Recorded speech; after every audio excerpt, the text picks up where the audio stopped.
we're bringing in a bunch of players, Caribbean players. Some of them very highly ranked in the past, top 100 players.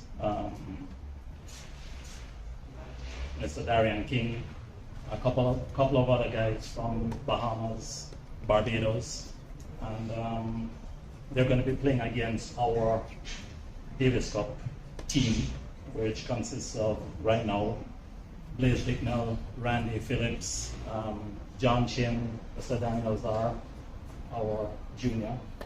And it's going to be a 3-day event over the 15th, 16th, 17th, and we'll play Davis Cup style, where one will play, number 1 plays 1, 2 plays 2, 3 plays 3, 4 plays 4 on the first day.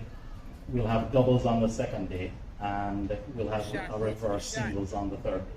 It's going to be excellent competition. It's actually an exhibition team event within the All Jamaica, and certainly we're looking forward. But we feel that it is very important for the preparation of the Davis Cup guys to get that level of high competition, intense competition here in Jamaica under similar conditions to what they're going to be playing in February.